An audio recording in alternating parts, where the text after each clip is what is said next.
Now we turn to our second article, which was in Organizational Science by Eric Zhao. And the title of that article is Taking Trade-offs Seriously.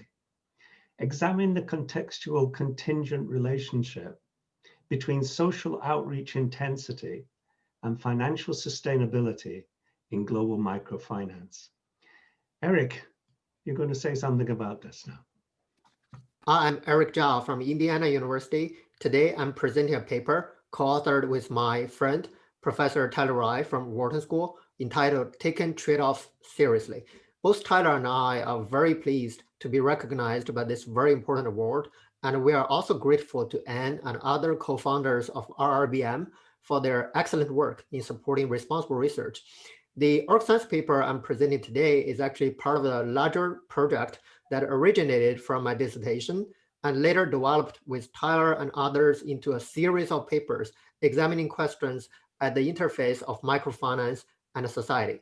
We are very delighted to have the opportunity to share with you some of the ideas today.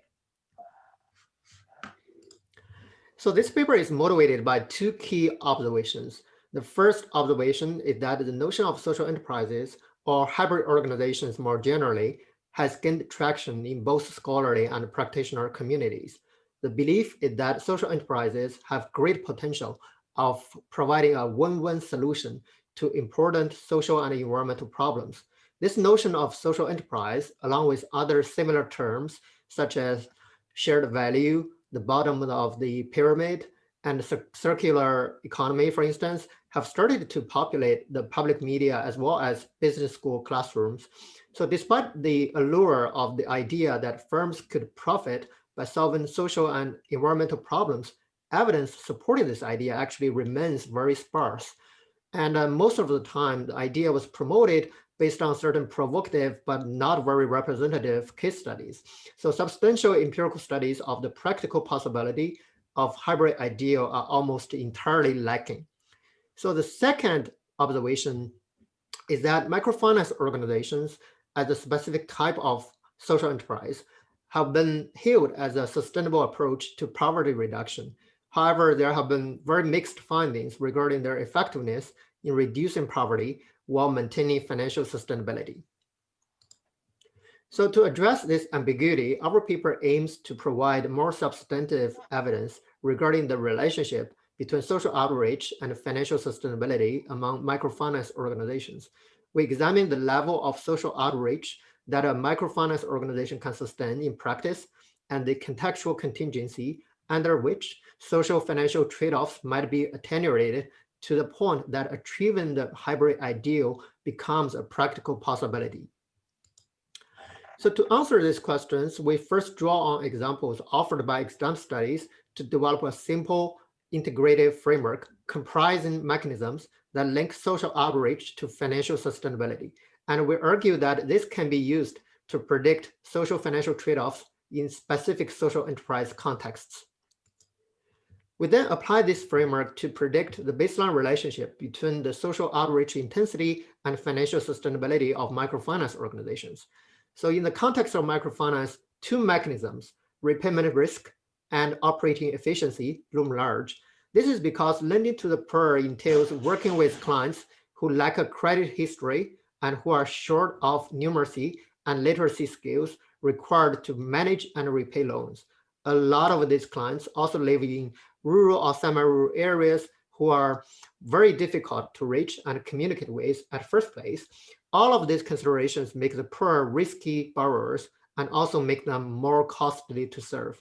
To deal with these risks, microfinance organizations often need extra time and effort to reach these clients and to gather client information and evaluate their credit worthiness before issuing a loan. As a result, microfinance organizations that focus on the very poor may face higher transaction costs and have reduced operating efficiency. Overall, higher lending risks and lower operating efficiency make it extremely difficult for microfinance organizations with high social outreach intensity to be financially sustainable. So given this baseline prediction that social outreach intensity is on average negatively related to microfinance organizations' financial sustainability, we next examine how this trade-off actually varies across organizations and contexts. So to this end, we draw attention to factors that may work through the two mediating mechanisms discussed earlier, that is lending risks and operating efficiency, to shape the relationship between social outreach intensity and financial sustainability in microfinance. The first factor we look at is the extent to which focusing on the very poor makes it more likely that an MFO will face cultural barriers as it pursues its social mission. We argue that cultural barriers to outreach will be more salient when loan officers and borrowers come from different social groups and when there are strong antagonisms between these groups. In particular, we expect that the higher the level of intergroup discrimination in a society, the more difficult it is for loan officers to interact with poor clients who normally come from very different backgrounds, who often come from very different social groups, for instance, because there will be stronger barriers for them to establish communication and coordination, for them to build trust, and for them to work out a solution when conflicts arise. These challenges will in turn increase the transaction costs between the two parties, as well as increase the repayment risks. As a result, the baseline negative relationship between social outreach intensity and financial sustainability is amplified in contexts with higher levels of intergroup discrimination. So in contrast to this intergroup discrimination that amplifies the negative baseline relationship, we expect both the nation's market supporting institutions and microfinance organizations' professional management practices actually will help smooth the transactions between loan officers and borrowers and reduce lending risks. This is because strong market supporting institutions reduce information asymmetries, formalize exchange relationships, and increase the likelihood of loan collateral. All of this will help ease the burden of serving the very poor. Similarly, professional management practices enable formal lending policies, technical training for loan officers, and performance evaluations. All of this will help loan officers to quickly and efficiently evaluate loans by applying codified knowledge and standardized assessment tools. So stronger professional management practices, therefore, should improve operational efficiency and reduce lending risks for microfinance organizations lending to the very poor clients. Overall, we expect negative relationship between microfinance organizations' social outreach intensity and financial sustainability is mitigated when a country has stronger market supporting institutions and when a microfinance organization has stronger professional management practices. So we tested all of these hypotheses using data collected from the microfinance information exchange merged with country level data on discrimination and market supporting institutions. We also supplemented this archival data with first-hand interviews as well as surveys we conducted with microfinance practitioners. Our analysis of panel database of 2,037 microfinance organizations across 115 nations between 1995 and 2013 provided strong support for our predictions. So our research actually exemplifies several of the RRBM principles. Here I just highlight a few. So speaking to principle number 1, our findings indicate that the utility of social enterprise as a tool for addressing societal issues is highly variable.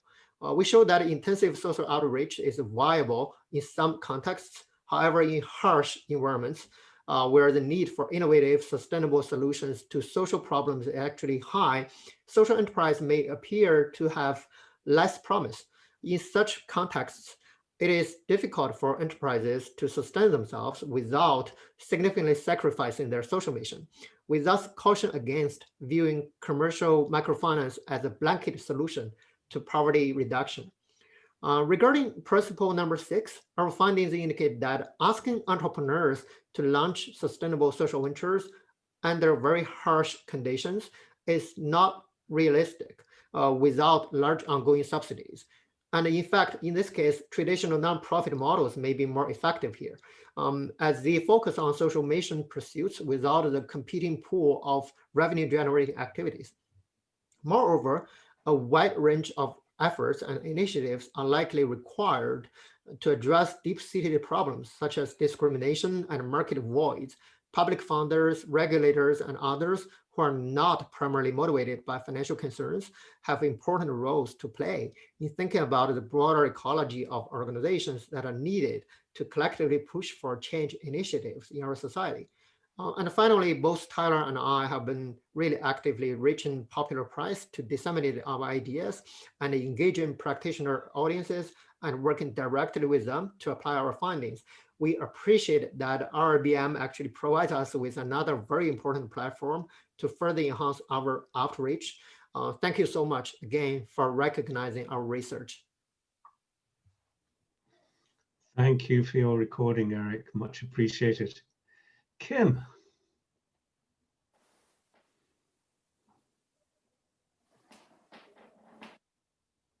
So Eric, I wanted to ask if you had other comments before I ask you questions. Anything to add to that, or anything in your mind that you would like to have said?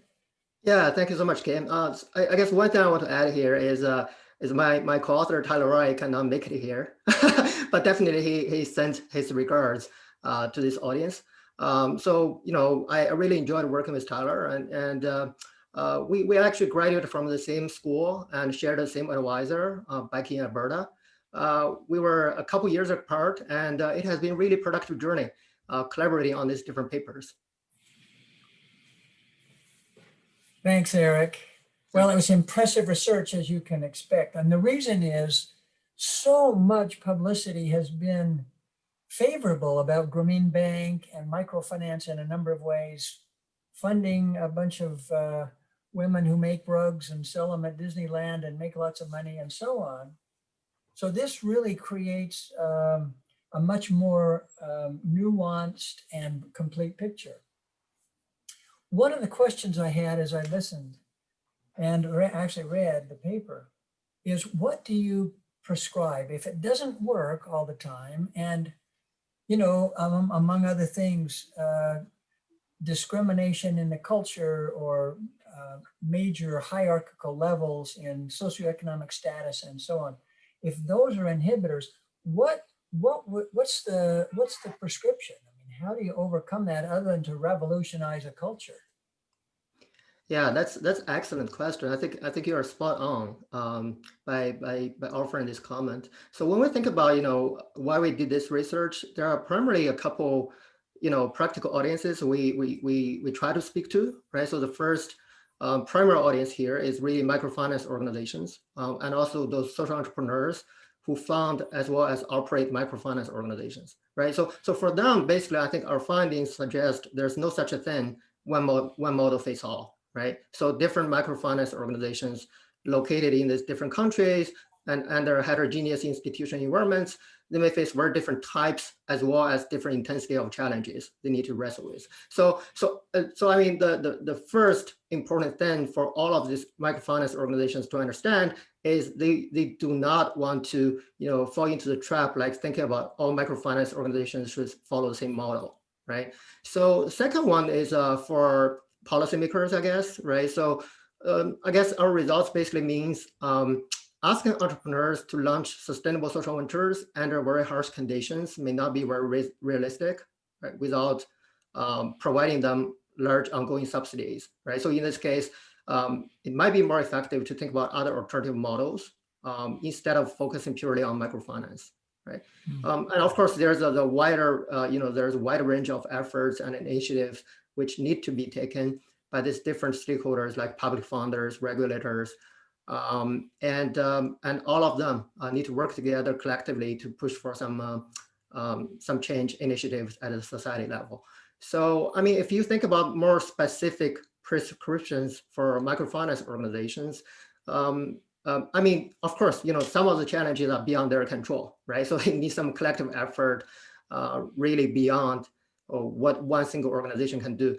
But I think at the organizational level, there are certain things they can do. For example, really try to enhance their professional management, right? So put in place some mechanisms really helps them to reduce their operating cost, even if they're working with highly risky customers who need credit the most, as well as try to think about whether there are some mechanism in place for them to reduce potential conflicts as well when they started working with the clients, right? So all of this really helped them to lower the barrier, right? So to help them reach those customers as well as work with those customers successfully.